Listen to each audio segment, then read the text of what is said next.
Fantasy is infectious, too. Sometimes it seeps through from the object sold to the seller himself, who starts to believe his own myth.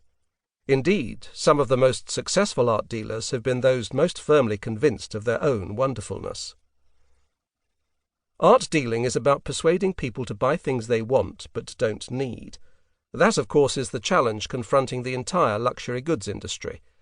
But what sets art apart is that you are marketing something beyond mere skill.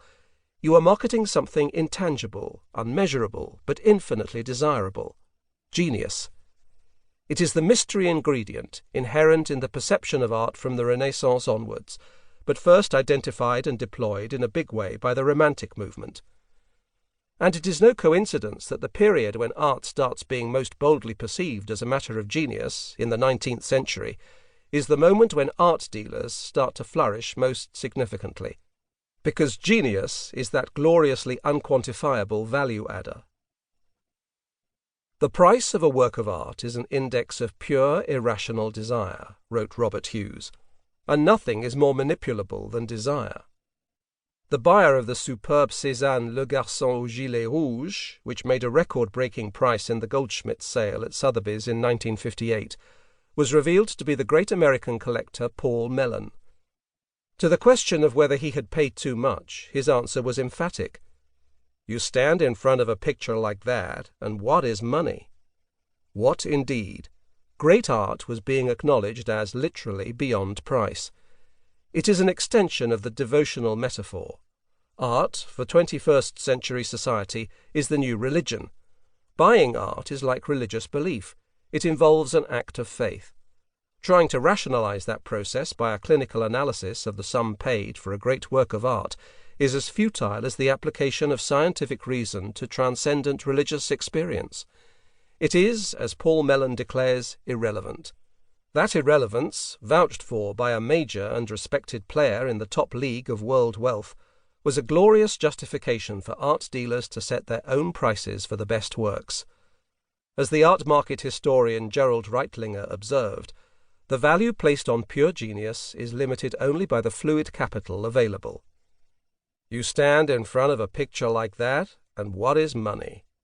It is a quotation that Sotheby's and Christie's might print next to any masterpiece they offer in their catalogues, in lieu of a pre-sale estimate.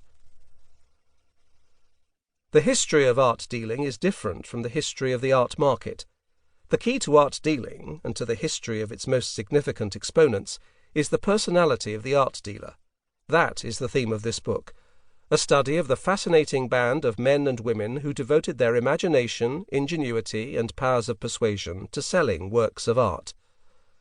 The history of art dealing is also distinct from the history of collecting, but you cannot study the former without some awareness of the latter. Collectors are the clients of art dealers. You cannot understand the challenges that confront art dealers, and the methods they have devised to meet them, without understanding something of the motivations of the people to whom they purvey art. There are collectors primarily driven by investment, and collectors whose priority is intellectual and aesthetic. There is a similar scale that defines art dealers. At one end you have the merchant, in it for the money, and at the other end the scholar, who wouldn't soil his hands with commerce at all if he didn't need to finance his own collection. All art dealers take their place somewhere along that line. Then there is the distinction between the dealer who handles old art by dead artists and the one who handles and promotes living artists. It is the distinction between a Duveen and a Kahnweiler or a Castelli. How far does an art dealer influence the works that a collector buys, and therefore contemporary taste? How far does an art dealer ever influence what an artist actually paints?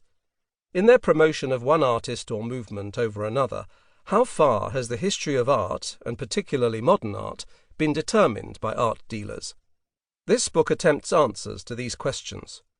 While I have tried to anchor it on the dealers who made the most significant contributions to the development of their profession, I apologize in advance for the omissions and errors of emphasis that are inevitable in a study of this scope. Those featured are predominantly dealers in pictures, and because I value good relations with my colleagues in the art world, I have avoided where possible writing about those still living. But notwithstanding all that, I hope that the assessment of the evolution of art dealing that follows will shed light from a new angle on the history of art.